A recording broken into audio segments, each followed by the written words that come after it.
ನಮ್ಮ ಥರ ವೆಜಿಟೇರಿಯನ್ ಇದ್ದವ್ರಿಗೆ ಪ್ರೋಟೀನ್ ಕಮ್ಮಿ ಇರುತ್ತೆ ವೆಜ್ ಒಳಗೆ ಆಲ್ಮೋಸ್ಟ್ ಅಂತ ಹೇಳ್ತಾರೆ. ಸೊ ವಾರದಾಗ ಒಂದು 2-3 ಸಾರಿಯರೆ ಅಥವಾ ಒಂದು ವಾರದಲ್ಲಿ 3-4 ಸರ್ತಿ ಅಥವಾ 2-3 ಸಾರಿಯರೆ ಪನ್ನೀರ್ ತೊಗೊಳ್ಳಿ, ಅಥವಾ ಸೋಯಾ, ಈ ರೀತಿ ಯಾವ್ಯಾವ ಪ್ರೋಟೀನ್ ರಿಚ್ ಇರುತ್ತಲ್ಲ ಆಹಾರ ತೊಗೋಬೇಕು ಅಂತ ಹೇಳ್ತಾರೆ.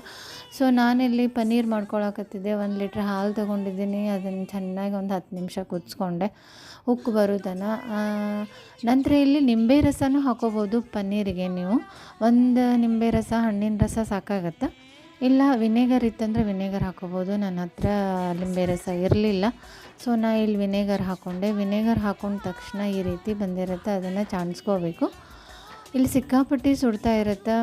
ಆಮ್ಯಾಗೆ ಎಕ್ಸ್ಟ್ರಾ ಹುಳಿ ಹೋಗೋ ಸಲುವಾಗಿ ಮತ್ತೊಂದು ಸ್ವಲ್ಪ ತಣ್ಣೀರು ಹಾಕ್ಕೊಂಡು ಎಲ್ಲ ನೀಟಾಗಿ ಈ ರೀತಿ ಸೋಸ್ಕೋಬೇಕು. ಸೋಸ್ಕೊಂಡ ತಕ್ಷಣ ಡೈರೆಕ್ಟಾಗಿ ಬಟ್ಟೆ ತೊಗೋಬೋದು. ನಾ ಇಲ್ಲಿ ಸುಡ್ತಾ ಇರತ್ತೆ ಅಂತೇಳಿ ಚಾಣ್ಗಿ ತೊಗೊಂಡಿದ್ದೀನಿ. ಮತ್ತು ಆಮೇಲೆ ತಣ್ಣೀರು ಹಾಕಿದ ತಕ್ಷಣ ಮತ್ತು ಒಂದು ಬಟ್ಟೆ ತೊಗೊಂಡು ಮತ್ತು ಇಲ್ಲಿ ಇನ್ನೊಂದು ಸಾರಿ ನೀರು ಹಾಕ್ಕೋಬೋದು. ಹಾಕ್ಕೊಂಡು ಈ ರೀತಿ ನೀಟಾಗಿ ಎಲ್ಲ ನೀರು ಹೋಗೋವರೆಗೂ ಈ ರೀತಿ ಪ್ರೆಸ್ ಮಾಡಿಕೊಂಡು ಮೇಲೆ ಒಂದು ತಟ್ಟೆ ಇಟ್ಟು ಅದ್ರ ಮೇಲೆ ಹೆವಿ ವೇಟ್ ಇಟ್ಟು 1 ಅವರ್ ಬಿಟ್ಟ ತಕ್ಷಣ ಅಥವಾ 2 ಅವರ್ ಬಿಟ್ಟ ತಕ್ಷಣ ನೋಡಿದರೆ ಈ ರೀತಿ ಹೆಲ್ದಿ